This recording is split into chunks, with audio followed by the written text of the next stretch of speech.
ज्ञान अंजन गुर दिया, अज्ञान अंधेर विनाश। हरि कृपा ते संत भेटया, नानक मन परगास। जाहि कुल ते प्रगट होए, ताहि कुल को नाम। पुन द्वादश गोरिंद को, मेरी है प्रणाम। परम सत्कारयोग सतगुरु जी की साजी निवाजी साध संगत, सरबत माई भाई, सतगुरु सच्चे पातशाह जी की बख्शिश सदका अपने इस शरीर का लाहा लैण वास्ते, इस मनुखा जन्म का लाहा लैण वास्ते साध संगत रूप विच इकत्तर हो के सतगुरु सच्चे पातशाह जी के पवित्र नाम नूं जपना कर रहे हो। सरबत माई भाई अपनी अपनी रसना नूं पवित्र करन लई, मन वृत्ति नूं एकाग्र करन वास्ते एक बार गज के कहो, धन श्री सतगुरु राम सिंह सच्चे पातशाह जी। भारत के भगवान सतगुरु राम सिंह, उम्मत के ईमान सतगुरु राम सिंह, है पीराने पीर सतगुरु राम सिंह, दशमेश की तस्वीर सतगुरु राम सिंह। सो महान सतगुरु राम सिंह सच्चे पातशाह जी की बख्शिश नाल सानू ये शुभ अवसर प्राप्त होया है, जिन्हां ने साडे ते ये कृपा कीती है। इस बलदे जलदे संसार विच जदों के चारे पासे हिंसा, मोह, क्रोध, ईर्खा, चुगली, बखीली, निंदिया दे भांबड़ मच रहे ने, उस वेले सतगुरु सच्चे पातशाह की बख्शिश सदका तुसीं इकत्तर हो के सतगुरु जी का वो हुक्म मन रहे हो, जिस विच गरीब निवास कहते ने, होए इकत्तर मिलहो मेरे भाई, दुविधा दूर करहो लिव लाए, हरि नामै के होवहो जोड़ी, गुरुमुखे बैसहो सफा विछाए। सो सरबत माई भाई उस महान सतगुरु जी नूं नमस्कार करिए, जिन्हां दी कृपा नाल सानू ये शुभ अवसर प्राप्त होया है। सरबत माई भाई गज के कहो जी, धन श्री सतगुरु जगजीत सिंह सच्चे पातशाह। तो सतसंगियो, गरीब नवाज सच्चे पातशाह जी पवित्र बाणी विच एक हुक्म कीता कि दुनिया के हर मनुख नूं ऐसा समा प्राप्त नहीं हो सकता जिस तरह तुलसी जी ने भी ये वचन किया है कि सुत दारा अर लक्ष्मी, पापी के भी होए, संत समागम हरि कथा, तुलसी दुर्लभ दोए। वो कहते हैं दो चीज़ां संसार विच दुर्लभ हैं, एक है हरि कथा, हरि कीर्ति, तथा दूसरी है साध संगत, सतगुरु दे सवारिया होयां दी संगत।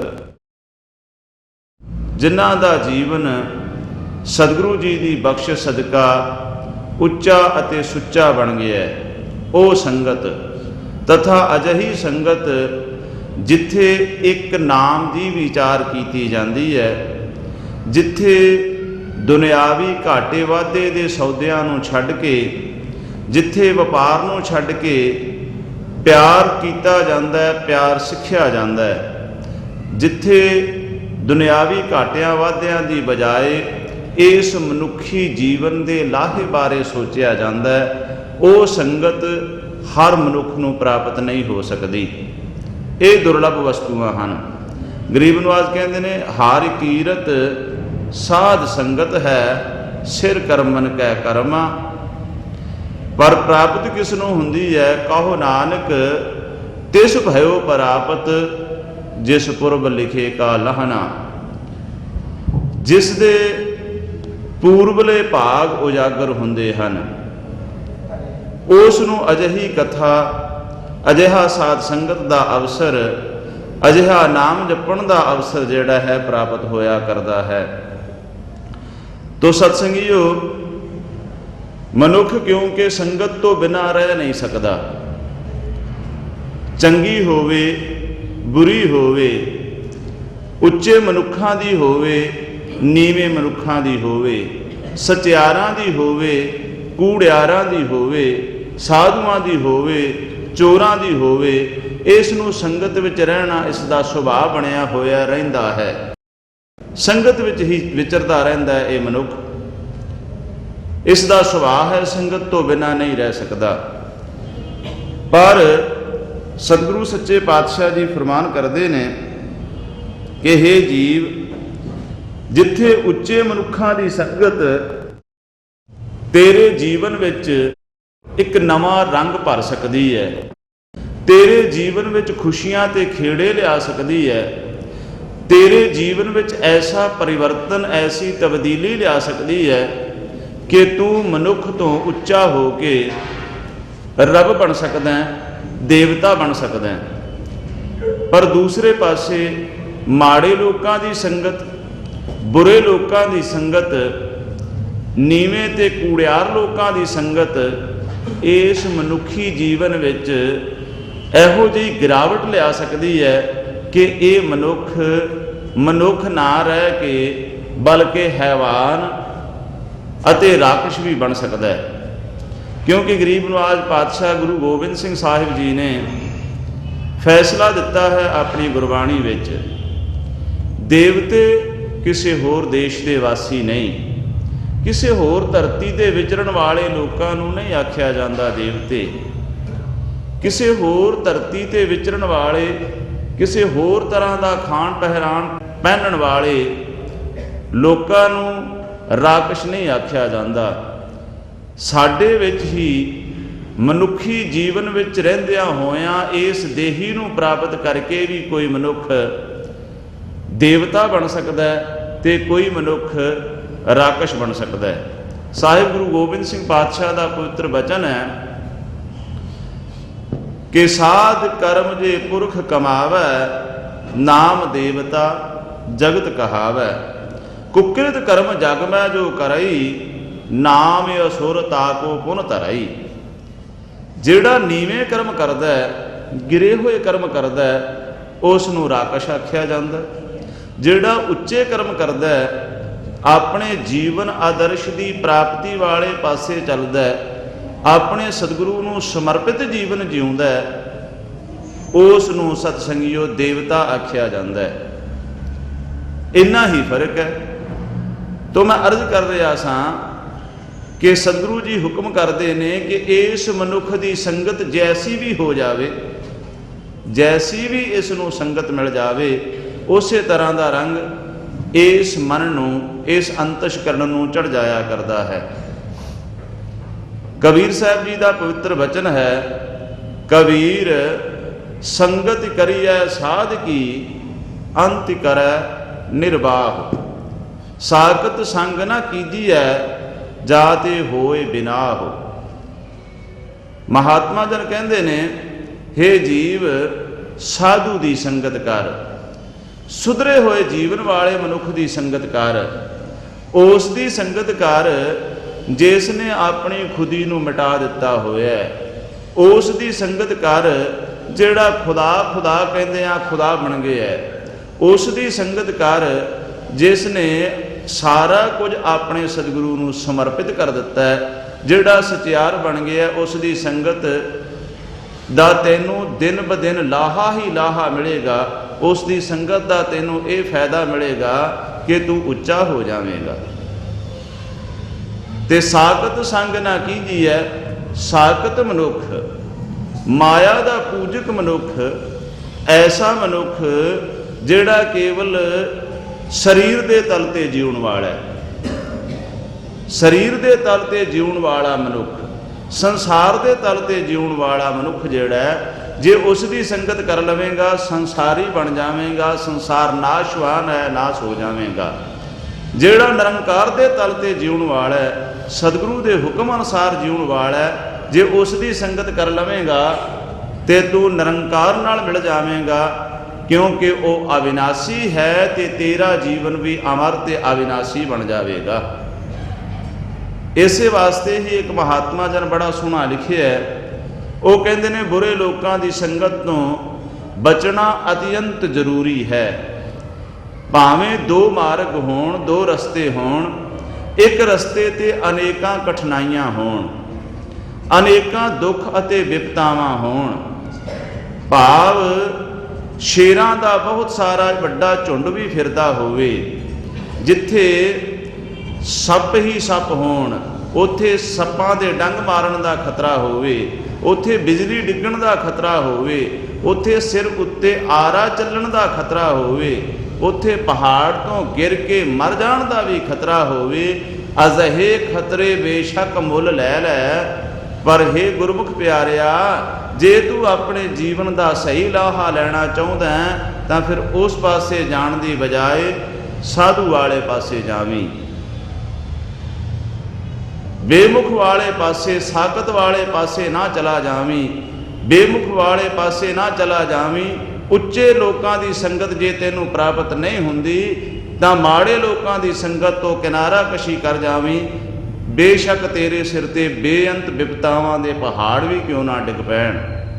ਇਸ ਵਾਸਤੇ ਉਹ ਮਹਾਤਮਾ ਕਹਿੰਦੇ ਨੇ, ਸਿੰਘਨ ਕੇ ਬਨ ਮੈਂ ਬਸੀਐ ਤਸੀਐ ਜਲ ਮੈਂ, ਅਰ ਕਰ ਮੈਂ ਵਿਸ਼ੂਆ ਗਹਿ ਲੀਜੈ, कान खजूर परवेश कराए कै सांप के मुख में अंगुरी दीजै, गिरते गिरियै बिग से मरियै, और आरी के घाव अनेक सहीजै। पर कहते ने एते तो कष्ट अनेक सहो, पर मूर्ख मीत को संग न कीजै।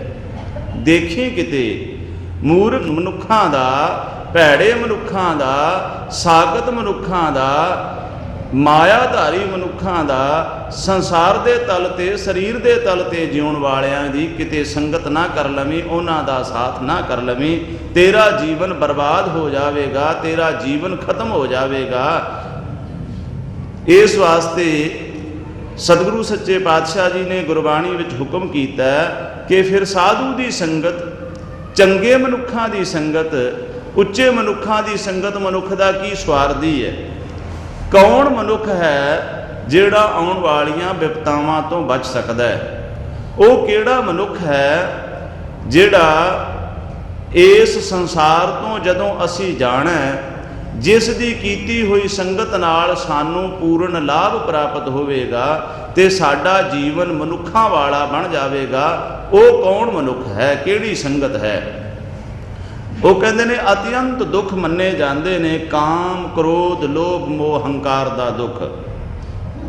ਇਹਨਾਂ ਦੇ ਵਸ ਵਿੱਚ ਆਇਆ ਹੋਇਆ ਜੀਵ ਦਿਨ ਰਾਤ ਦੁੱਖਾਂ ਦੀਆਂ ਥਪੇੜਾਂ ਖਾ ਰਿਹਾ ਹੈ, ਆਪਣੇ ਜੀਵਨ ਨੂੰ ਬਰਬਾਦ ਕਰੀ ਜਾ ਰਿਹਾ ਹੈ ਤੇ ਇਹਨਾਂ ਤੋਂ ਬਚਣਾ ਵੀ ਅਤਿਅੰਤ ਔਖਾ ਹੈ। ਗਰੀਬ ਨਿਵਾਜ ਗੁਰੂ ਅਰਜਨ ਦੇਵ ਪਾਤਸ਼ਾਹ ਦਾ ਪਵਿੱਤਰ ਬਚਨ ਹੈ। ਸਾਹਿਬ ਕਹਿੰਦੇ ਨੇ, ਚਾਰ ਬਰਨ ਚੌਹਾਂ ਕੇ ਮਰਦਨ, ਖਟ ਦਰਸ਼ਨ ਕਰ ਤਲੀ ਰੇ, ਸੁੰਦਰ ਸੁਗੜ ਸਰੂਪ ਸਿਆਣੇ, ਪੰਚੋ ਹੀ ਮੋਹ ਛਲੀ ਰੇ। ਗਰੀਬ ਨਿਵਾਜ ਹੁਕਮ ਕਰਦੇ ਨੇ, ਚਾਰ ਵਰਨ ਬ੍ਰਾਹਮਣ, ਖੱਤਰੀ, ਵੈਸ, ਸ਼ੂਦਰ, ਆਪਣੇ ਆਸ਼ਰਮਾਂ ਵਿੱਚ ਰਹਿੰਦੇ ਹੋਏ, ਆਪਣੇ ਵਰਨਾਂ ਵਿੱਚ ਰਹਿੰਦੇ ਹੋਏ, ਆਪਣੇ ਵਰਨਾਂ ਦੀ ਪੂਰਨ ਮਰਿਆਦਾ ਵੀ ਨਿਭਾ ਰਹੇ ਹੋਣ, ਪਰ ਫਿਰ ਵੀ ਇਹਨਾਂ ਤੋਂ, ਕਾਮ ਤੋਂ, ਕ੍ਰੋਧ ਤੋਂ, ਲੋਭ ਤੋਂ, ਮੋਹ ਤੋਂ, ਹੰਕਾਰ ਤੋਂ, ਸ਼ਬਦ ਤੋਂ, ਸਪਰਸ਼ ਤੋਂ, ਰੂਪ ਤੋਂ, ਰਸ ਤੋਂ, ਗੰਧ ਤੋਂ, ਅਜਿਹੀਆਂ ਚੀਜ਼ਾਂ ਤੋਂ ਨਹੀਂ ਬਚਿਆ ਜਾ ਸਕਦਾ। ਚਾਰ ਬਰਨ ਚੌਹਾਂ ਕੇ ਮਰਦਨ, ਖਟ ਦਰਸ਼ਨ ਕਰ ਤਲੀ ਰੇ। ਤੇ 6 ਸ਼ਾਸਤਰ ਵੀ ਇਹਨਾਂ ਦੇ ਅਧੀਨ ਹਨ, 6 ਦਰਸ਼ਨ ਵੀ ਇਹਨਾਂ ਦੇ ਅਧੀਨ ਹਨ। ਭਾਵ ਵੱਡੀ ਤੋਂ ਵੱਡੀ ਵਿਦਿਆ ਵੀ ਜਿੱਥੇ ਕੰਮ ਨਹੀਂ ਕਰ ਸਕਦੀ। ਸੁੰਦਰ ਸੁਗੜ ਸਰੂਪ ਸਿਆਣੇ, ਪੰਚੋ ਹੀ ਮੋਹ ਛਲੀਰੇ। ਮੋਹ ਆਦਿਕਾਂ ਨੇ ਸੁੰਦਰ ਮਨੁੱਖਾਂ ਨੂੰ, ਸੁਗੜ ਸਿਆਣੇ ਮਨੁੱਖਾਂ ਨੂੰ ਆਪਣਾ ਐਸਾ ਲਪੇਟ ਵਿੱਚ ਲਿਆ ਹੋਇਆ ਹੈ ਕਿ ਉਹਨਾਂ ਵਾਸਤੇ ਬਚਣਾ ਅਸੰਭਵ ਹੋ ਗਿਆ। ਇਸ ਸੰਸਾਰ ਵਿੱਚ ਨਹੀਂ ਬਚਿਆ ਜਾਂਦਾ। ਮੈਂ ਇੱਕ ਅਰਜ਼ ਕਰਦਿਆਂ ਕਿ ਸਤਸੰਗੀਓ, ਜਿੰਨਾ ਸਿਆਣੇ ਮਨੁੱਖ ਨੂੰ ਹੰਕਾਰ ਹੁੰਦਾ ਉਹਨਾਂ ਦੂਜੇ ਨੂੰ ਨਹੀਂ ਹੋ ਸਕਦਾ। ਜਿਹਦੇ ਕੋਲ ਗੁਣ ਹੀ ਨਹੀਂ ਉਹਨੂੰ ਹੰਕਾਰ ਵੀ ਕਾਹਦਾ? ਕਿਉਂਕਿ 3 ਤਰ੍ਹਾਂ ਦਾ ਹੰਕਾਰ ਸਤਿਗੁਰੂ ਸੱਚੇ ਪਾਤਸ਼ਾਹ ਜੀ ਨੇ ਮੰਨਿਆ। ਜਿਹੜਾ ਦਿਨ ਰਾਤ ਇਸ ਮਨੁੱਖ ਨੂੰ ਆਪਣੀ ਲਪੇਟ ਵਿੱਚ ਲੈ ਕੇ ਇਸ ਦੇ ਆਸ਼ੇ ਤੋਂ ਦਿਨ ਰਾਤ ਭੁਲਾਈ ਫਿਰਦਾ, 3 ਤਰ੍ਹਾਂ ਦਾ ਹੰਕਾਰ ਹੈ। ਸਾਹਿਬ ਗੁਰੂ ਤੇਗ ਬਹਾਦਰ ਪਾਤਸ਼ਾਹ ਦਾ ਪਵਿੱਤਰ ਵਚਨ ਹੈ, ਗਰੀਬ ਨਵਾਜ਼ ਹੁਕਮ ਕਰਦੇ ਨੇ, ਜੋਬਨ ਧਨ ਪ੍ਰਭਤਾ ਕੈ ਮਦਮੈ ਅਹਨਿਸ ਰਹਿ ਦੀਵਾਨਾ। 3 ਤਰ੍ਹਾਂ ਦਾ ਹੰਕਾਰ। ਜੋਬਨ ਦਾ ਹੰਕਾਰ ਹੈ, ਜਵਾਨੀ ਦਾ ਹੰਕਾਰ ਹੈ। ਸਤਸੰਗੀਓ, ਜਿਸ ਤੇ ਜਵਾਨੀ ਹੈ ਹੰਕਾਰ ਤਾਂ ਉਸ ਨੂੰ ਹੋਵੇਗਾ ਜਿਸ ਕੋਲੋਂ ਤੁਰਿਆ ਨਹੀਂ ਜਾਂਦਾ, ਜਿਸ ਕੋਲੋਂ ਉੱਠਿਆ ਨਹੀਂ ਜਾਂਦਾ, ਜਿਹੜਾ ਸਹੀ ਤਰੀਕੇ ਨਾਲ ਚੱਲ ਫਿਰ ਨਹੀਂ ਸਕਦਾ, ਕੋਈ ਕੰਮ ਕਰਨ ਦੇ ਸਮਰੱਥ ਨਹੀਂ। ਸਤਸੰਗੀਓ, ਉਸ ਨੂੰ ਹੰਕਾਰ ਇਸ ਸਰੀਰ ਦਾ, ਇਸ ਜਵਾਨੀ ਦਾ ਕਾਹਦਾ ਹੋਣਾ? ਉਸੇ ਨੂੰ ਹੋਵੇਗਾ ਜਿਸ ਤੇ ਜਵਾਨੀ ਆਵੇਗੀ। ਜੋਬਨ ਧਨ ਦਾ, ਮਾਇਆ ਦਾ ਬੜਾ ਹੰਕਾਰ ਹੁੰਦਾ ਹੈ ਜੀਵ ਨੂੰ। ਇਹ ਮਾਇਆ ਜਿਸ ਦੇ ਬਾਰੇ ਗਰੀਬ ਨਵਾਜ਼ ਪਾਤਸ਼ਾਹ ਜੀ ਹੁਕਮ ਕੀਤਾ ਹੈ, ਮੋਹਨੀ ਮੋਹ ਲੀਏ ਤ੍ਰੈ ਗੁਨੀਆਂ, ਲੋਭ ਵਿਆਪੀ ਝੂਠੀ ਦੁਨੀਆ, ਮੇਰੀ ਮੇਰੀ ਕਰਕੇ ਸੰਚੀ, ਅੰਤ ਕੀ ਬਾਰ ਸਗਲ ਲੈ ਛਲੀਆ। ਸਾਰਿਆਂ ਨੂੰ ਛਲੀ ਜਾ ਰਹੀ ਹੈ ਇਹ ਮਾਇਆ। ਇਹ ਉਹ ਮਾਇਆ ਜਿਸ ਦੀ ਪੂਰਨ ਹੋਂਦ ਮੰਨੀ ਨਹੀਂ ਗਈ। ਮਹਾਤਮਾ ਜਨ ਕਹਿੰਦੇ ਨੇ ਕਿ ਇਹ ਮਾਇਆ ਜਿਹੜੀ ਹੈ, ਮਾਇਆ ਦਾ ਭਾਵ ਹੀ ਇਹ ਹੈ ਕਿ ਜਿਸ ਵਿੱਚ ਅਸਲੀਅਤ ਨਾ ਹੋਵੇ। ਮਾਇਆ ਭਾਵ ਜਿਸ ਵਿੱਚ ਅਸਲ ਵਿੱਚ ਜਿਸ ਦੀ ਹੋਂਦ ਹੈ ਹੀ ਨਹੀਂ। ਭਾਵ ਜੋ ਸੱਚ ਨਹੀਂ, ਜੋ ਮਿਥਿਆ ਹੈ, ਉਸ ਨੂੰ ਆਖਿਆ ਜਾਂਦਾ ਹੈ ਮਾਇਆ। ਪਰੰਤੂ ਇਸ ਧਨ ਦਾ, ਮਾਇਆ ਦਾ ਮਨੁੱਖ ਨੂੰ ਇੰਨਾ ਜ਼ਿਆਦਾ ਗਰਵ ਹੁੰਦਾ ਹੈ, ਇੰਨਾ ਜ਼ਿਆਦਾ ਹੰਕਾਰ ਹੁੰਦਾ ਹੈ ਕਿ ਮਨੁੱਖ ਪੈਰ ਪੈਰ ਤੇ, ਕਦਮ ਕਦਮ ਤੇ, ਸਵਾਸ ਸਵਾਸ ਤੇ ਇਸ ਮਾਇਆ ਦੇ ਹੰਕਾਰ ਦੀ ਲਪੇਟ ਵਿੱਚ ਆਇਆ ਹੋਇਆ ਭੁੱਲਦਾ ਹੈ, ਥਿੜਕਦਾ ਹੈ ਤੇ ਇਸ ਦੇ ਕਈ ਵਾਰ ਪੈਰ ਐਸੇ ਡਗਮਗਾ ਜਾਂਦੇ ਨੇ ਕਿ ਇਸ ਦਾ ਜੀਵਨ ਫਿਰ ਰਸਾਤਲ ਵਿੱਚ ਜਾ ਗਿਰਦਾ। ਇਸ ਵਾਸਤੇ ਸਤਿਗੁਰੂ ਤੇਗ ਬਹਾਦਰ ਪਾਤਸ਼ਾਹ ਕਹਿੰਦੇ ਨੇ, ਜੋਬਨ ਧਨ ਤੇ ਪ੍ਰਭਤਾ। ਤੀਸਰੀ ਗੱਲ ਹੈ ਪ੍ਰਭਤਾ।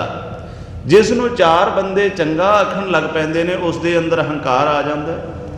ਜਿਹਨੂੰ ਕੋਈ ਕਹਿ ਦਿੰਦਾ ਜੀ ਬੜਾ ਗੁਣਵਾਨ ਪੁਰਸ਼ ਹੈ, ਬੜਾ ਸੋਹਣਾ ਕੀਰਤਨ ਕਰਦਾ ਹੈ, ਉਹਨੂੰ ਹੰਕਾਰ ਆ ਜਾਂਦਾ।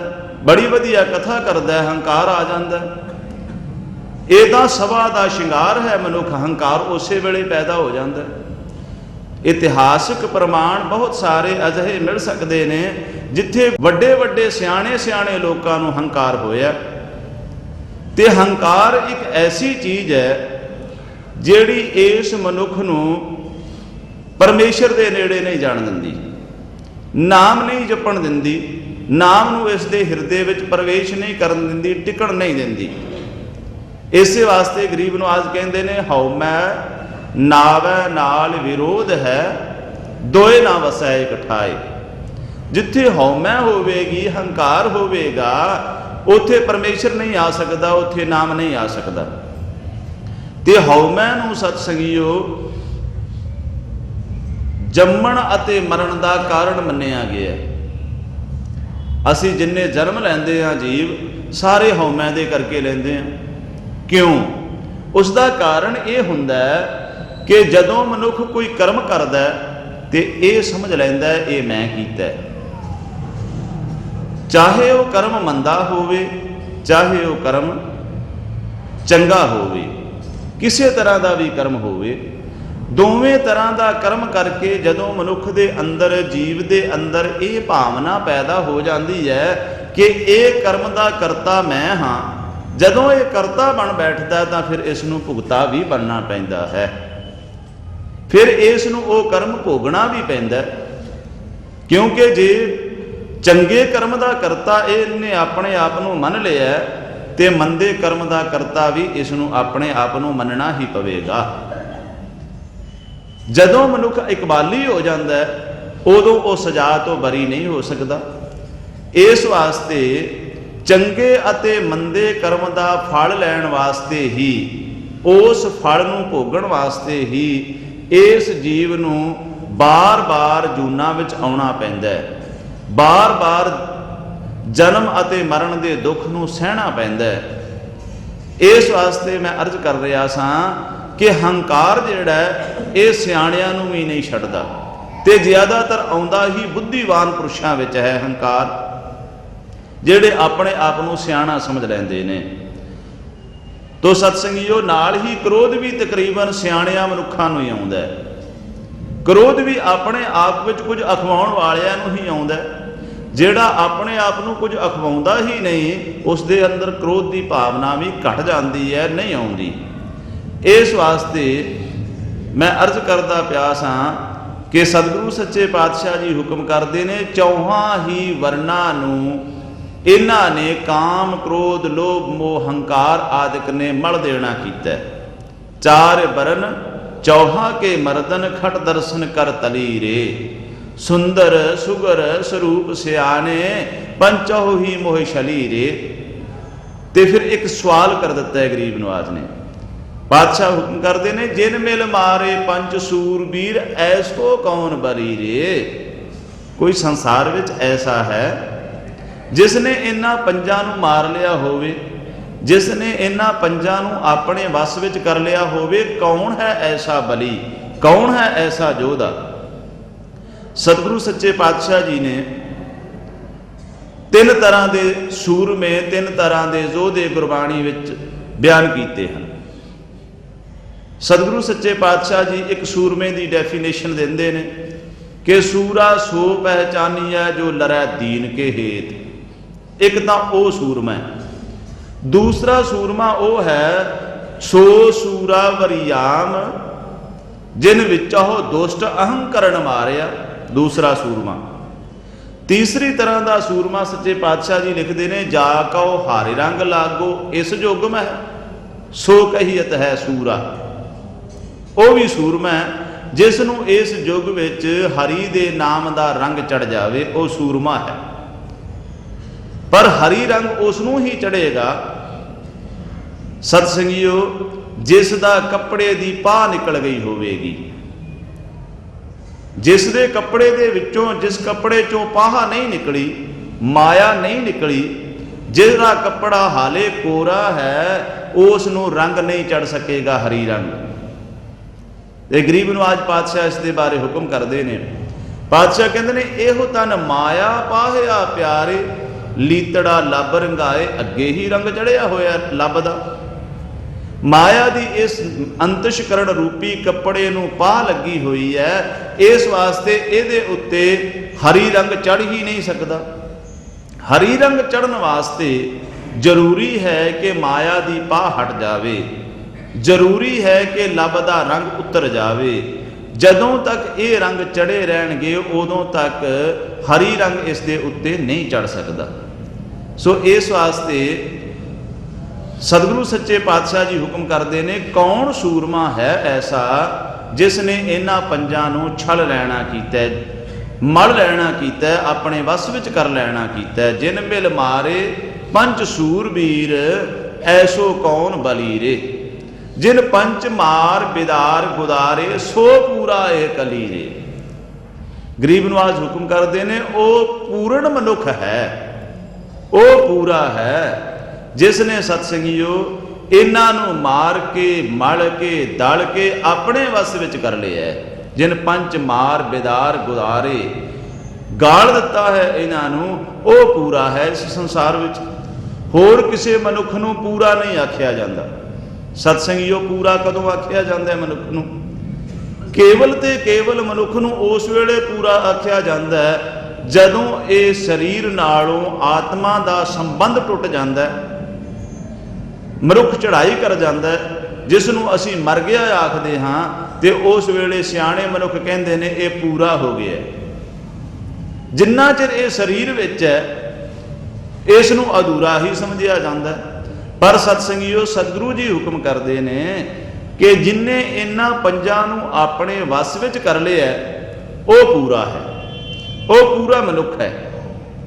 ਤੇ ਗਰੀਬ ਨਿਵਾਜ ਸੱਚੇ ਪਾਤਸ਼ਾਹ ਜੀ ਨੇ ਤਾਂ ਇੱਥੋਂ ਤੱਕ ਵੀ ਲਿਖਿਆ ਕਿ ਜਿਹੜਾ ਐਸਾ ਮਨੁੱਖ ਹੈ ਨਾ, ਉਹਦੀ ਸੇਵਾ ਕਰਨੀ ਬਣਦੀ ਹੈ, ਉਹਦਾ ਸਤਿਕਾਰ ਕਰਨਾ ਬਣਦਾ ਹੈ, ਉਹਦੇ ਉੱਤੇ ਛੱਤਰ ਝੁੱਲਦਾ, ਉਹਦੇ ਉੱਤੇ ਉਹ ਚੌਰ ਦਾ ਅਧਿਕਾਰੀ ਹੈ। ਸਤਸੰਗੀਓ, ਅੱਜ ਬੜਾ ਵਾਹ ਵੇਲਾ ਉੱਠਦਾ, ਬਹੁਤ ਸਾਰੀਆਂ ਗੱਲਾਂ ਇਸ ਤਰ੍ਹਾਂ ਦੀਆਂ ਸੁਣਨ ਵਿੱਚ ਆਉਂਦੀਆਂ ਨੇ ਕਿ ਗੁਰੂ ਸਾਹਿਬ ਦੇ ਚੌਰ ਕਿਉਂ ਹੁੰਦਾ ਹੈ। ਸਤਸੰਗੀਓ, ਮੈਂ ਇੱਕ ਅਰਜ਼ ਕਰਦਿਆਂ, ਗੁਰਬਾਣੀ ਵਿੱਚ ਜਿੱਥੇ ਵੀ ਚੌਰ ਦੀ ਗੱਲ ਆਈ ਹੈ ਨਾ, ਉਹ ਦੇਹਧਾਰੀ ਤੇ ਹੀ ਆਈ ਹੈ।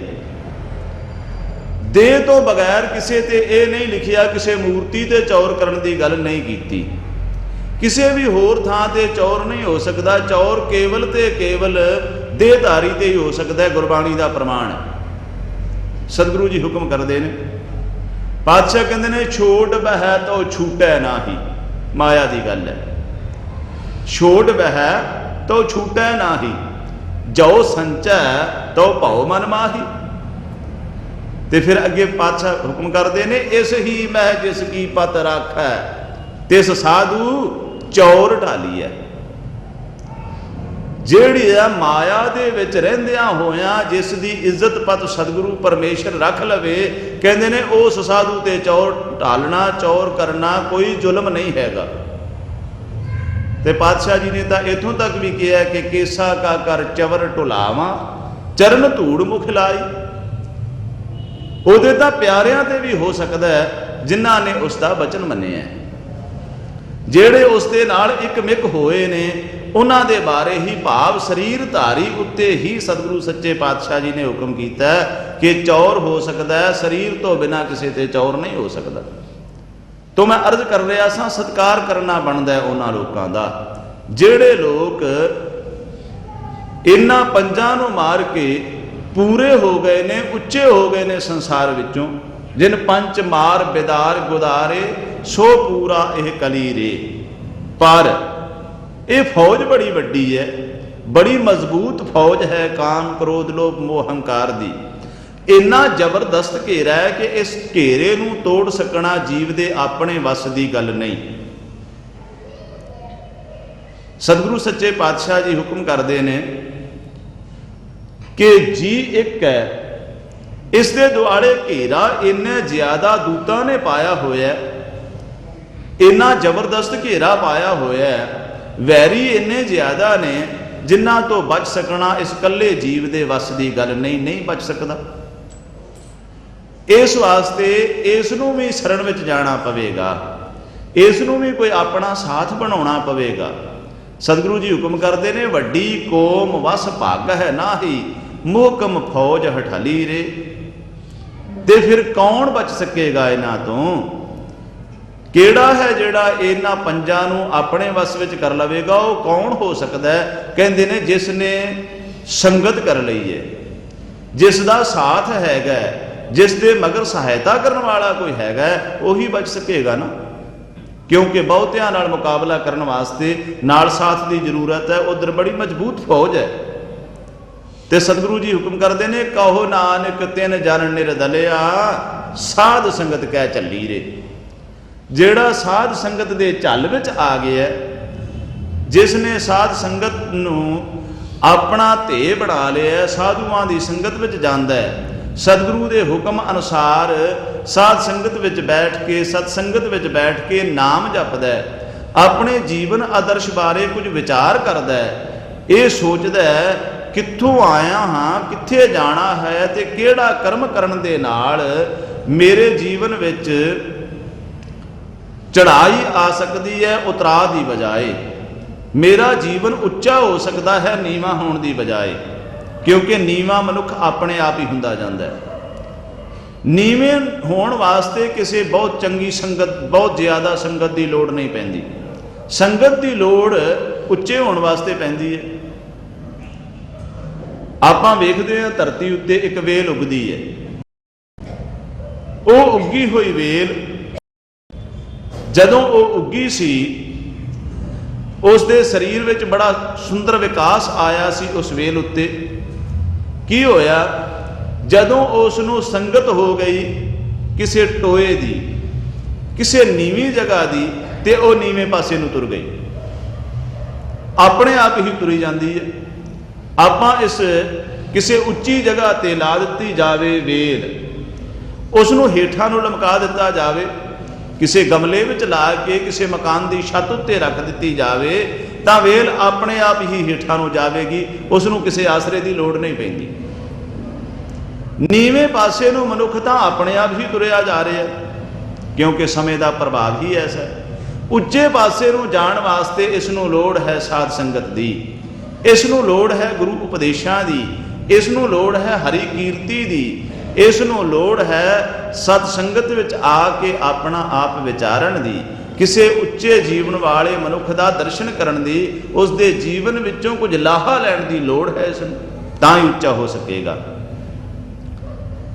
ਕਬੀਰ ਜੀ ਫਰਮਾਨ ਕਰਦੇ ਨੇ, ਕਹਿੰਦੇ ਨੇ ਮੈਨੂੰ ਵੀ ਪ੍ਰਾਪਤੀ ਹੋਈ, ਕਿਉਂਕਿ ਜਿਸ ਤਰ੍ਹਾਂ ਦੀ ਸੰਗਤ ਕਰਦਾ ਹੈ ਮਨੁੱਖ, ਉਸੇ ਤਰ੍ਹਾਂ ਦਾ ਉਹ ਬਣ ਜਾਂਦਾ ਹੈ। ਦੁਨੀਆ ਦੀਆਂ ਬਹੁਤ ਸਾਰੀਆਂ ਮਿਸਾਲਾਂ ਮਹਾਤਮਾ ਜਨ ਦਿੰਦੇ ਨੇ। ਭਾਈ ਗੁਰਦਾਸ ਜੀ ਫਰਮਾਨ ਕਰਦੇ ਨੇ, ਕਹਿੰਦੇ ਨੇ ਚੰਦਨ ਵਾਸ ਵਨਾਸਪਤ ਸਭ ਚੰਦਨ ਹੋਵੈ।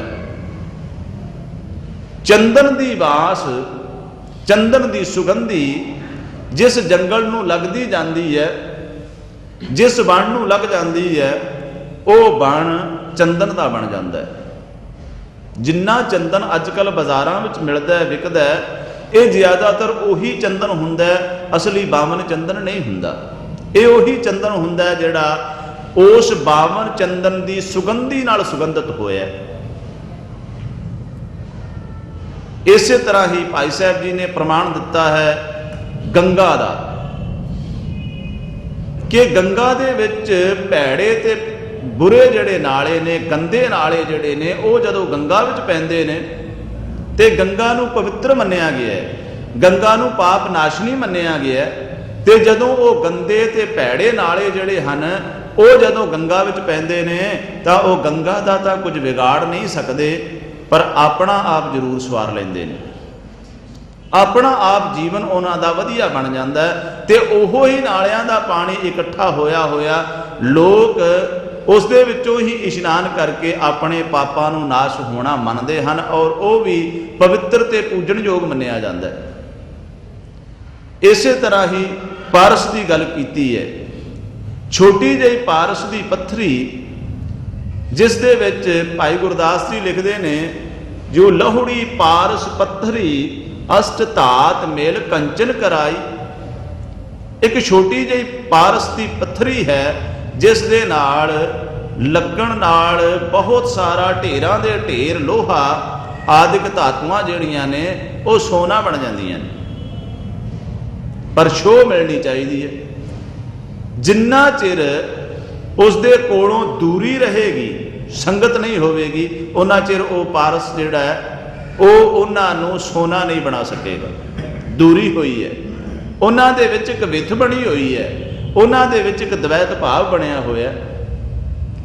ਇਸੇ ਵਾਸਤੇ ਹੀ ਸਾਧ ਸੰਗਤ ਵਿੱਚ ਆਣ ਕੇ ਵੀ, ਜਦੋਂ ਅਸੀਂ ਸਾਧ ਸੰਗਤ ਵਿੱਚ ਆਉਂਦੇ ਹਾਂ, ਜਿੰਨਾ ਚਿਰ ਸਾਡੇ ਅੰਦਰ ਦਵੈਤ ਦੀ ਕੰਧ ਹੈ, ਜਿੰਨਾ ਚਿਰ ਅਸ਼ਰਧਾ ਦੀ ਕੰਧ ਹੈ, ਸ਼ਰਧਾ ਹੋਣੀ ਅਤਿਅੰਤ ਜ਼ਰੂਰੀ ਹੈ। ਜਦ ਤੱਕ ਸ਼ਰਧਾ ਨਹੀਂ ਹੋਵੇਗੀ, ਉਦੋਂ ਤੱਕ ਸਾਧ ਸੰਗਤ ਵਿੱਚ ਆਣ ਕੇ ਅਸੀਂ ਸਾਧ ਸੰਗਤ ਦਾ ਪੂਰਨ ਲਾਹਾ ਨਹੀਂ ਲੈ ਸਕਦੇ। ਭਾਈ ਗੁਰਦਾਸ ਜੀ ਨੇ ਬੜਾ ਸੋਹਣਾ ਲਿਖਿਆ, ਉਹ ਕਹਿੰਦੇ ਨੇ, ਕਊਆ ਜੋ ਮਰਾਲ ਸਭਾ ਜਾਏ ਬੈਠੇ ਮਾਨ ਸਰ, ਦੁਚਿਤ ਉਦਾਸ ਬਾਸ ਆਸ ਦੁਰਗੰਧ ਕੀ। ਕਾਂ ਦੀ ਮਿਸਾਲ ਦਿੱਤੀ ਹੈ। ਕਾਂ ਜਾ ਕੇ ਮਾਨ ਸਰੋਵਰ ਦੇ ਕੰਢੇ ਉੱਤੇ ਬੈਠ ਜਾਵੇਗਾ ਤੇ ਫਿਰ ਵੀ ਉਹ ਉੱਥੇ ਜਾ ਕੇ ਸੁੱਚੇ ਮੋਤੀਆਂ ਦਾ ਆਹਾਰ ਨਹੀਂ ਕਰ ਸਕਦਾ, ਉਹਦੀ ਵਾਸ਼ਨਾ ਗੰਦਗੀ ਵਾਲੇ ਪਾਸੇ ਹੀ ਜਾਵੇਗੀ।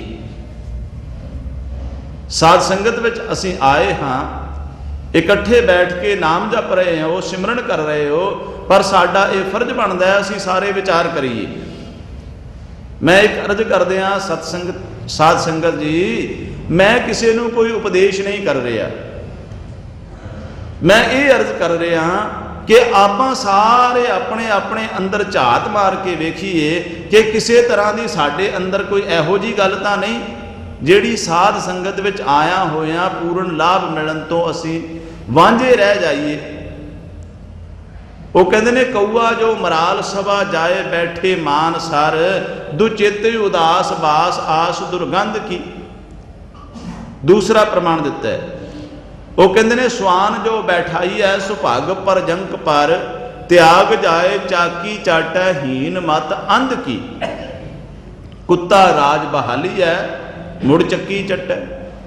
फिर तीसरा प्रमाण दिता है, कहते ने गर्दभ अंग अर्गजा जो लेपन कीजै, लेटत पसम संग है कटेव कंध की।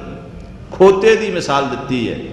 खोते का सुभाव है, कहते ने जेकर उहदे उत्ते सुगंधी वालियां बहुत सारिया वस्तुआं का लेपन भी कर दिता जाए तो उस सुगंधी वाले पासे ध्यान देने की बजाय वह सुआह पसम ते खे दे विच लेटना ही चंगा समझदा है। इसे तरह ही तैसे ही असाध साध संगत ना प्रीत चीत, लेटत पसम संग तैसे ही असाध साध संगत ना प्रीत चीत, करत बेकार अपराध संबंध की। कहते ने बेकारा वाले पासे सोचदा है, बुराई सोचदा है, ईरखा की गल सोचदा है। साध संगत में बैठा होया भी मन किते दा किते गया हुंदा। साध संगत में बैठा होया आन के जब बैठते हैं कई बार साडे अंदर ऐसियां भावना भी आ जांदियां ने कि साध संगत में आन के भी फलाने पुरुष के लागे नहीं बहना, फलाने आदमी के लागे नहीं बहना, क्योंकि अंदर हाले कंध है। जिन्ना चिर ये कंध नहीं टुटती उन्ना चिर पूर्ण लाहा नहीं मिल सकता।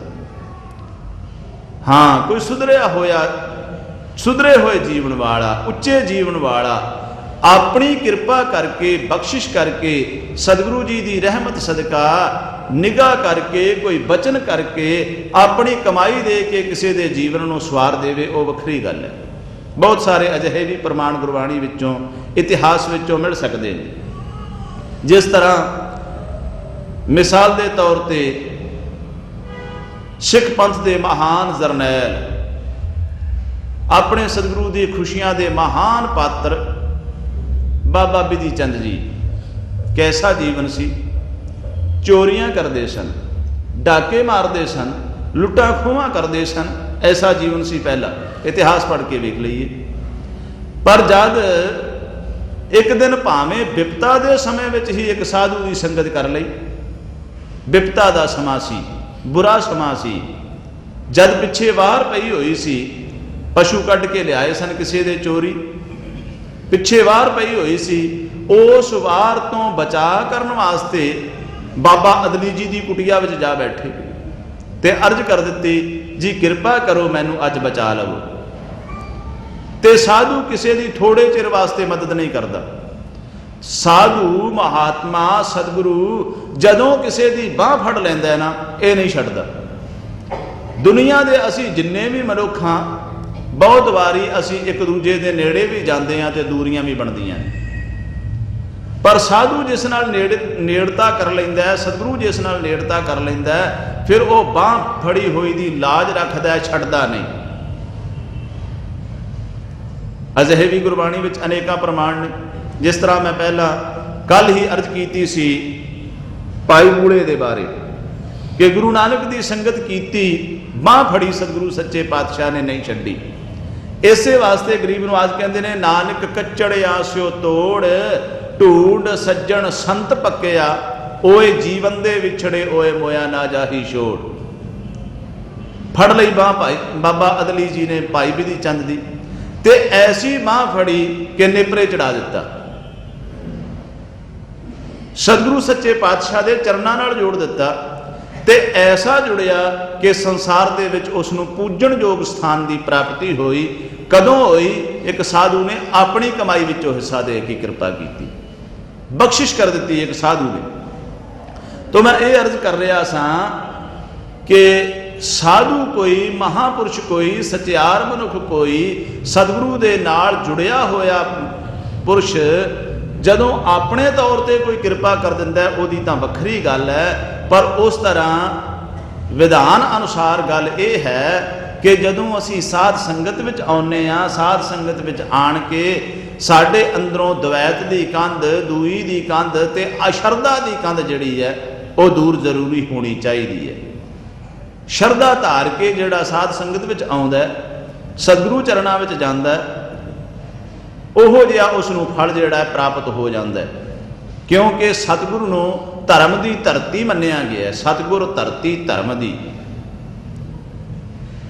ਸਤਿਗੁਰੂ ਨੂੰ ਧਰਮ ਦੀ ਧਰਤੀ ਮੰਨਿਆ ਗਿਆ ਤੇ ਇਹਦੇ ਵਿੱਚ ਜੈਸਾ ਕੋਈ ਬੀਜ ਬੀਜਦਾ, ਭਾਵ ਜੈਸੀ ਕੋਈ ਸ਼ਰਧਾ ਰੱਖਦਾ, ਜੈਸਾ ਕੋਈ ਪਿਆਰ ਰੱਖਦਾ, ਉਹੋ ਜਿਹੀ ਉਸ ਨੂੰ ਪ੍ਰਾਪਤੀ ਹੋ ਜਾਂਦੀ ਹੈ।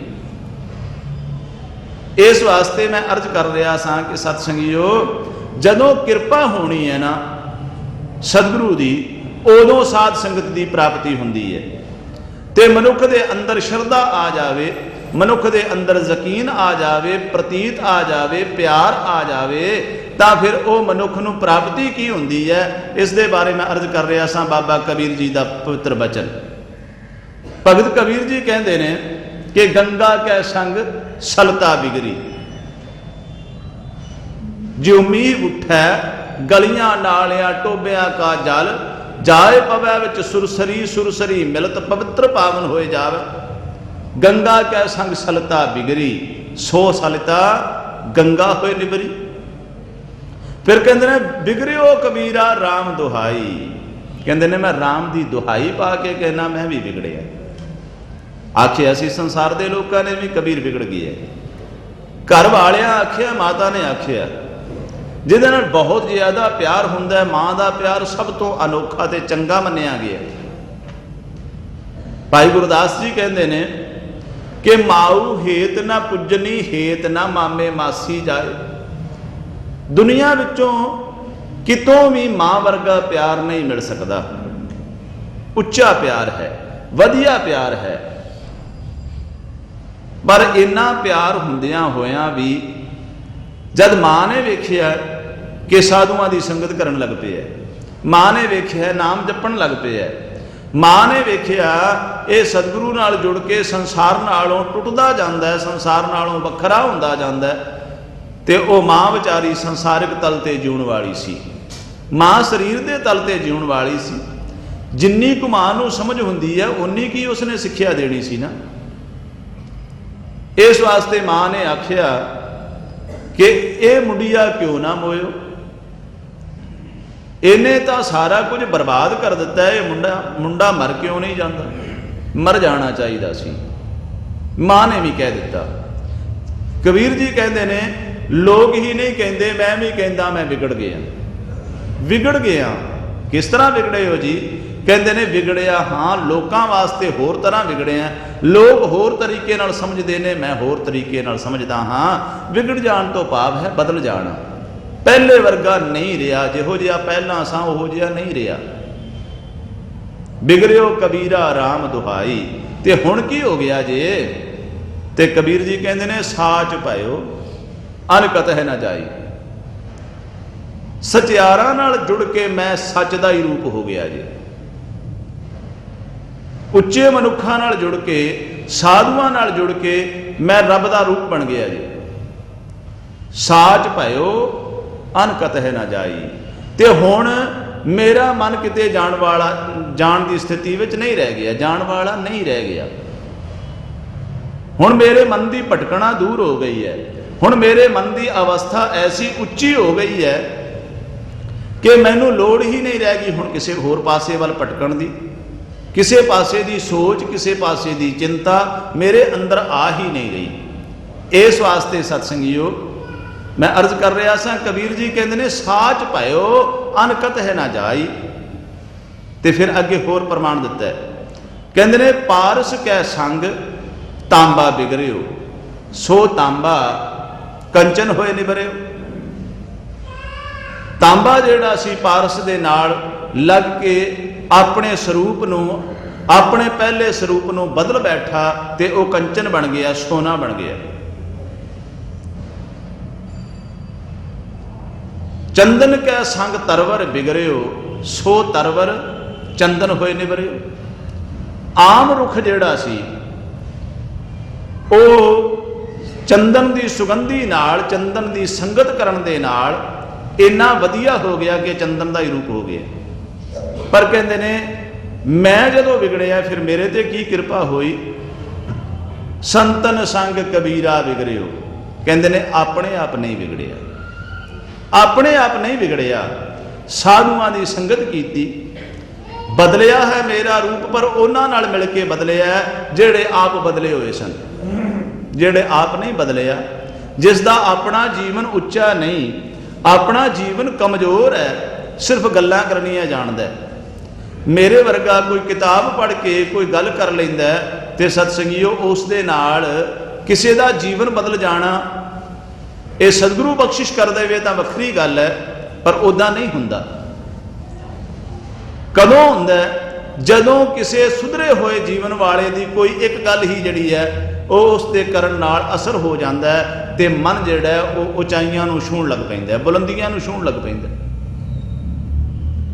ਇਸ ਵਾਸਤੇ ਕਹਿੰਦੇ ਨੇ ਸੰਤਨ ਸੰਗ ਕਬੀਰਾ ਬਿਗੜਿਓ, ਸੰਤਾਂ ਦੇ ਨਾਲ ਲੱਗ ਕੇ ਮੇਰੇ ਮਾਧਵ ਜੀ ਸਤ ਸੰਗਤ ਮਿਲੇ ਸੋ ਤਰਿਆ, ਤੇ ਕੀ ਹੋਇਆ? ਗੁਰ ਪ੍ਰਸਾਦ ਪਰਮ ਪਦ ਪਾਇਆ, ਸੁੱਕੇ ਕਾਸਟ ਹਰਿਆ। ਸੁੱਕੀ ਲੱਕੜ ਵਰਗਾ ਜੀਵਨ ਸੀ, ਜਿਸ ਦੇ ਵਿੱਚ ਹਰਿਆਲੀ ਨਹੀਂ ਸੀ, ਜਿਸ ਦੇ ਵਿੱਚ ਸੁਗੰਧੀ ਨਹੀਂ ਸੀ, ਜਿਸ ਦਾ ਆਪਣਾ ਜੀਵਨ ਅਸਲ ਵਿੱਚ ਖਤਮ ਹੋ ਚੁੱਕਿਆ ਹੋਇਆ ਸੀ। ਕਿਉਂਕਿ ਬਨਸਪਤੀ ਦਾ ਜੀਵਨ ਉਨਾ ਚਿਰ ਹੈ ਜਿੰਨਾ ਚਿਰ ਉਸ ਦਾ ਸੰਪਰਕ ਧਰਤੀ ਨਾਲ ਜੁੜਿਆ ਹੋਇਆ ਹੈ। ਜਦੋਂ ਉਸ ਦਾ ਸੰਪਰਕ ਧਰਤੀ ਨਾਲੋਂ ਟੁੱਟ ਗਿਆ, ਉਹਦੀਆਂ ਜੜ੍ਹਾਂ ਨਹੀਂ ਰਹੀਆਂ, ਉਹਦਾ ਸੰਪਰਕ ਪਾਣੀ ਤੇ ਧਰਤੀ ਨਾਲੋਂ, ਮਿੱਟੀ ਨਾਲੋਂ ਟੁੱਟ ਗਿਆ, ਤੇ ਉਹ ਕੁਝ ਸਮੇਂ ਤੋਂ ਬਾਅਦ ਉਸ ਦਾ ਜੀਵਨ ਮੁੱਕ ਜਾਂਦਾ, ਉਹ ਲੱਕੜੀ ਸੁੱਕ ਜਾਇਆ ਕਰਦੀ ਹੈ। ਫਿਰ ਉਸ ਨੂੰ ਆਖਿਆ ਜਾਵੇ ਉਹ ਹਰਿਆ ਹੋ ਜਾਵੇ ਤੇ ਨਹੀਂ ਹਰਿਆ ਹੁੰਦਾ। ਸੁੱਕੀ ਹੋਈ ਲੱਕੜ ਫਿਰ ਦੁਬਾਰਾ ਹਰੀ ਨਹੀਂ ਹੁੰਦੀ। ਪਰ ਦੁਨੀਆ ਦੇ ਵਿੱਚ ਇੱਕ ਮਿਸਾਲ ਦਿੱਤੀ ਹੈ ਸਤਿਗੁਰੂ ਸੱਚੇ ਪਾਤਸ਼ਾਹ ਨੇ ਕਿ ਭਾਵੇਂ ਇਹ ਮੰਨਿਆ ਜਾ ਸਕਦਾ ਹੈ ਕਿ ਸੁੱਕੀ ਹੋਈ ਲੱਕੜ ਹਰੀ ਨਹੀਂ ਹੁੰਦੀ, ਪਰ ਗੁਰਮਤ ਅਨੁਸਾਰ ਹੋ ਸਕਦੀ ਹੈ, ਹੋ ਸਕਦੀ ਹੈ। ਸਾਧੂਆਂ ਦੀ ਸੰਗਤ ਕਰਕੇ, ਸਤਿਗੁਰੂ ਦੀ ਬਖਸ਼ਿਸ਼ ਪ੍ਰਾਪਤ ਕਰਕੇ, ਸਾਧ ਸੰਗਤ ਵਿੱਚ ਬੈਠ ਕੇ ਨਾਮ ਜਪ ਕੇ ਉਹ ਜਿਹੜੀ ਲੱਕੜੀ ਹੈ ਉਹ ਵੀ ਹਰੀ ਹੋ ਜਾਂਦੀ ਹੈ। ਇਸ ਵਾਸਤੇ ਕਹਿੰਦੇ ਨੇ ਸੰਤਨ ਸੰਗ ਕਬੀਰਾ ਬਿਗੜਿਓ, ਤੇ ਸੋ ਕਬੀਰ ਰਾਮੈ ਹੋਏ ਨਿਬਰਿਓ। ਕਹਿੰਦੇ ਨੇ ਰਾਮ ਬਣ ਗਿਆ, ਰੱਬ ਬਣ ਗਿਆ।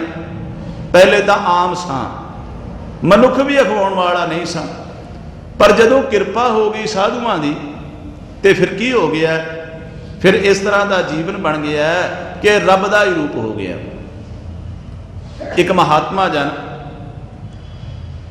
ਕਿਸੇ ਨਗਰ ਵਿੱਚ ਦੀਵਾਨ ਲਾਉਣ ਚਲੇ ਗਏ ਨੇ। ਨਗਰ ਵਾਲਿਆਂ ਨੇ ਰੋਕ ਦਿੱਤਾ, ਦੀਵਾਨ ਨਹੀਂ ਲੱਗ ਸਕਦਾ, ਇਹ ਕੂਕੇ ਨੇ, ਇਹ ਨਾਮਧਾਰੀ ਨੇ, ਇਹਨਾਂ ਦਾ ਦੀਵਾਨ ਅਸੀਂ ਨਹੀਂ ਲੱਗਣ ਦੇਣਾ। ਪਰ ਸਤਸੰਗੀਓ, ਸਾਧੂ ਸੰਗ ਪ੍ਰਾਪਤੀ ਲਿਖਿਆ ਹੋਏ ਲਿਲਾਟ, ਪ੍ਰਾਪਤੀ ਹੋਣੀ ਸੀ। ਪਤਾ ਲੱਗਿਆ ਇੱਕ ਆਦਮੀ ਨੂੰ, ਮੇਰੀ ਮਾਂ ਨੇ ਹੀ ਸੰਤਾਂ ਨੂੰ ਅਰਜ਼ ਕੀਤੀ ਸੀ ਕਿ ਤੁਸੀਂ ਸਾਡੇ ਨਗਰ ਵਿੱਚ ਆਣ ਕੇ ਦੀਵਾਨ ਲਾਓ। ਮੇਰੀ ਮਾਂ ਨੇ ਹੀ ਆਖਿਆ ਸੀ ਕਿ ਸਾਡੇ ਨਗਰ ਵਿੱਚ ਆਣ ਕੇ ਦੀਵਾਨ ਲਾਓ। ਪਰ ਕੀ ਹੋਇਆ? ਇਹ ਪਿੰਡ ਵਾਲੇ ਲੋਕ ਜਿਹੜੇ ਨੇ ਇਹ ਹੁਣ ਦੀਵਾਨ ਨਹੀਂ ਸੰਤਾਂ ਨੂੰ ਲਾਉਣ ਦੇ ਰਹੇ। ਪਰ ਆਪ ਕੀ ਕਰ ਰਿਹਾ? ਆਪਣਾ ਜੀਵਨ ਕਿਸ ਤਰ੍ਹਾਂ ਦਾ? ਮਾਸ ਖਾ ਰਿਹਾ, ਸ਼ਰਾਬ ਪੀ ਰਿਹਾ, ਤੇ ਉਹਨਾਂ ਲੋਕਾਂ ਦੇ ਨਾਲ ਜ਼ਾਰੀ ਸੱਜਣਤਾਈ ਹੈ, ਮਿੱਤਰਤਾ ਹੈ, ਜਿਹੜੇ ਲੋਕ ਅਤੀ ਘਿਨਾਉਣੇ ਕਰਮ ਕਰਨ ਵਾਲੇ ਨੇ, ਉਹਨਾਂ ਲੋਕਾਂ ਨਾਲ ਮਿੱਤਰਤਾ। ਪਰ ਮਨ ਵਿੱਚ ਆ ਗਈ, ਮਾਂ ਨੇ ਸੱਦਿਆ, ਮਾਂ ਦਾ ਸਿਰਫ ਮੋਹ ਜਾਗਿਆ। ਕਹਿਣ ਲੱਗੇ ਮਾਂ ਨੇ ਸੱਦਿਆ ਸੀ, ਜੇ ਸਾਧੂਆਂ ਦਾ ਇੱਥੇ ਦੀਵਾਨ ਨਹੀਂ ਲੱਗੇਗਾ ਤੇ ਫਿਰ ਮੇਰੀ ਬੇਇੱਜ਼ਤੀ ਹੈ, ਚੱਲ ਚਲੀਏ ਮਨਾ। ਜਾ ਕੇ ਆਵਾਜ਼ ਦੇ ਦਿੱਤੀ, ਕੌਣ ਹੈ ਜਿਹੜਾ ਇਹਨਾਂ ਸੰਤਾਂ ਦਾ ਦੀਵਾਨ ਨਹੀਂ ਲੱਗਣ ਦੇਵੇਗਾ? ਲੱਗੇਗਾ ਦੀਵਾਨ ਪਿੰਡ ਵਿੱਚ। ਦੀਵਾਨ ਲੱਗਿਆ, ਬੜਾ ਸੁੰਦਰ ਦੀਵਾਨ ਭਰਿਆ। ਕੁਝ ਸਰੀਰਾਂ ਨੇ ਭਜਨ ਵੀ ਪੁੱਛਿਆ, ਸਿੱਖ ਵੀ ਬਣੇ, ਸਤਿਗੁਰੂ ਵਾਲੇ ਬਣੇ।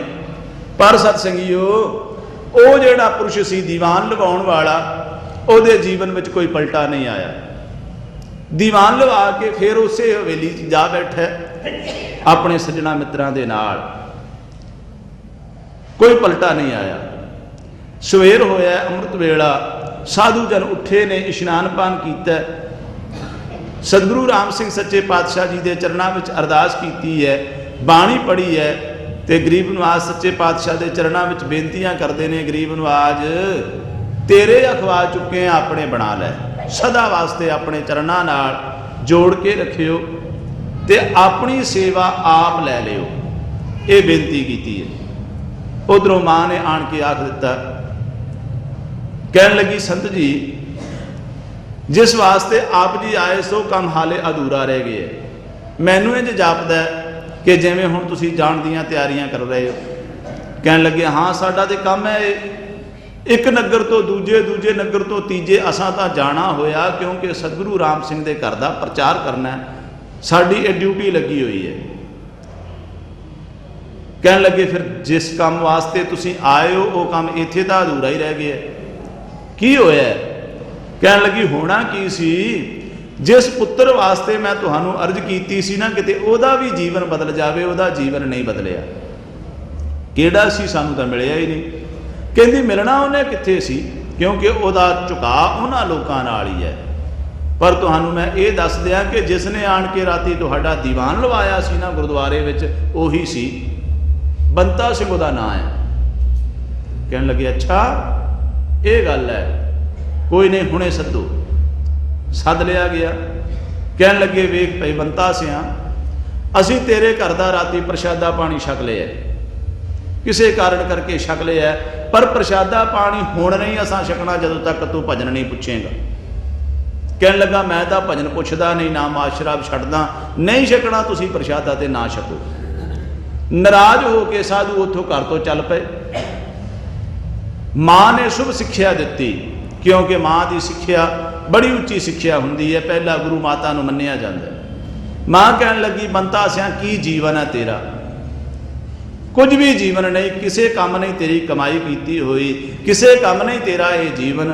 ਸਾਧੂ ਤੇਰੇ ਘਰੋਂ ਭੁੱਖੇ ਚਲੇ ਗਏ ਨੇ, ਸਤਿਗੁਰੂ ਰਾਮ ਸਿੰਘ ਦੇ ਸਿੱਖ ਤੇਰੇ ਘਰੋਂ ਭੁੱਖੇ ਚਲੇ ਗਏ ਨੇ। ਕਹਿਣ ਲੱਗਾ ਹੁਣ ਕੀ ਕਰਾਂ?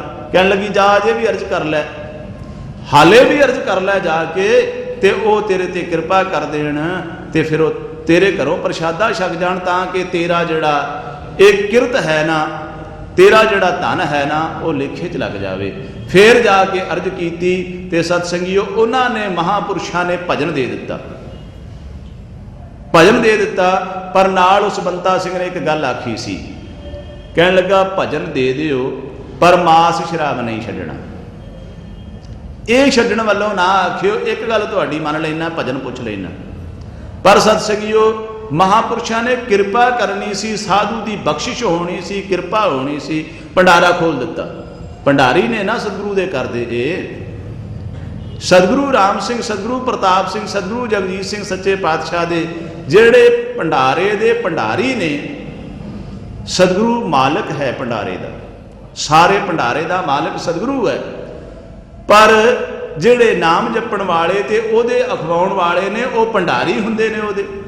ਤੇ ਭੰਡਾਰੀ ਆਪਣੀ ਮਰਜ਼ੀ ਕੁਝ ਵਰਤ ਸਕਦਾ ਹੈ, ਆਪਣੀ ਮਰਜ਼ੀ ਨਾਲ ਭੰਡਾਰਾ ਦੇ ਸਕਦਾ, ਕਿਉਂਕਿ ਉਹਦੀ ਡਿਊਟੀ ਹੀ ਭੰਡਾਰਾ ਵੰਡਣ ਦੀ ਹੈ। ਉਹ ਭੰਡਾਰਾ ਦੇ ਦਿੱਤਾ ਤੇ ਭੰਡਾਰਾ ਦੇਣ ਦਾ ਸਦਕਾ ਭਜਨ ਦਿੰਦਿਆਂ ਸਾਰ ਹੀ ਬਿਰਤੀ ਜਿਹੜੀ ਸੀ ਉਸ ਬੰਤਾ ਸਿੰਘ ਦੀ ਬਦਲ ਗਈ। 2 ਮੀਲ ਤੋਂ ਜਾ ਕੇ ਮੋੜ ਕੇ ਲਿਆਇਆ ਸੀ ਮਹਾਂਪੁਰਸ਼ਾਂ ਨੂੰ, ਬਾਬਾ ਕਰਮ ਸਿੰਘ, ਖੇਮ ਸਿੰਘ ਹੋਰਾਂ ਨੂੰ ਜਾ ਕੇ ਮੋੜ ਕੇ ਲਿਆਉਣ ਵਾਲਾ ਉਹ ਬੰਤਾ ਸਿੰਘ, ਜਿਹੜਾ ਇਹ ਸ਼ਰਤਾਂ ਇਹ ਦਾਅਵੇ ਬੰਨਦਾ ਸੀ ਕਿ ਮੈਂ ਮਾਸ ਸ਼ਰਾਬ ਨਹੀਂ ਛੱਡਣਾ ਤੇ ਮਾਸ ਸ਼ਰਾਬ ਛੱਡਣ ਵੱਲੋਂ ਮੈਨੂੰ ਨਾ ਆਖਿਓ, ਉਹੀ ਬੰਤਾ ਸਿੰਘ ਕਹਿਣ ਲੱਗਾ ਸੰਤ ਜੀ ਤੁਸੀਂ ਹੁਣ ਘਰ ਬੈਠੋ ਤੇ ਮੈਂ ਆਪਣਾ ਕੰਮ ਕਰਾਂ। ਕਿੱਥੇ ਚੱਲਿਆ? ਕਹਿਣ ਲੱਗੇ ਜਿਹੜਾ ਸਤਿਗੁਰੂ ਸੱਚੇ ਪਾਤਸ਼ਾਹ ਦਾ ਹੁਕਮ ਹੈ ਉਹ ਕਰਨ ਚੱਲਿਆ। ਜਾ ਕੇ ਉਸੇ ਵੇਲੇ ਜਿਹੜੇ ਭਾਂਡੇ ਸਨ ਸ਼ਰਾਬ ਦੇ ਪਾਏ ਹੋਏ ਉਹ ਭੰਨ ਦਿੱਤੇ। ਉਸੇ ਵੇਲੇ ਜੋ ਕੁਝ ਉੱਥੇ ਬਣਿਆ ਬਣਾਇਆ ਸੀ ਸਾਰਾ ਉਹਨਾਂ ਨੂੰ ਕਹਿਣ ਲੱਗਾ ਹੁਣੇ ਚੁੱਕ ਕੇ ਲੈ ਜਾਓ, ਆਪਣੇ ਸਾਥੀਆਂ ਨੂੰ ਹੁਣੇ ਚੁੱਕ ਕੇ ਲੈ ਜਾਓ ਤਾਂ ਬੜੀ ਚੰਗੀ ਗੱਲ ਹੈ, ਨਹੀਂ ਤੇ ਮੈਂ ਬੁਰੇ ਤਰੀਕੇ ਨਾਲ ਤੁਹਾਡੇ ਪੇਸ਼ ਆਵਾਂਗਾ, ਕਿਉਂਕਿ ਮੈਂ ਕੂਕਾ ਬਣ ਗਿਆ, ਮੈਂ ਸਤਿਗੁਰੂ ਰਾਮ ਸਿੰਘ ਦਾ ਸਿੱਖ ਬਣ ਗਿਆ। ਸਤਸੰਗੀਓ ਸਾਧ ਸੰਗਤ ਹੋਈ ਸੀ, महात्मा जनां दी संगत होई सी, सतगुरु दी कृपा होई सी, वो मत्थे दा भाग उजागर होया सी। इस वास्ते सतसंगियो सतगुरु जी बख्शिश करन। जिस तरह वो बंता सिंह जिहड़ा जिसदा पहला जीवन अति घिनौने करन वाला अति नीवें पद्धर दा सी, वो संत बंता सिंह बनिया और नामधारी पंथ का सुप्रसिद्ध प्रचारक महान संत सतगुरु दियां खुशियां का महान पात्र संत बंता सिंह बूढ़े डल्ले वाला, उन्हां दा नाम प्रचलित होया।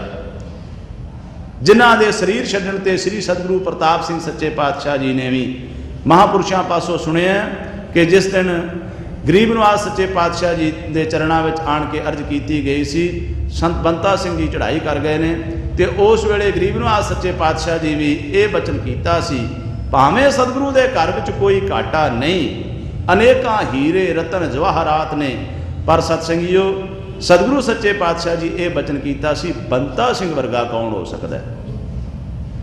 पर एक साधु ने यह कृपा की सी, संगत हुई सी।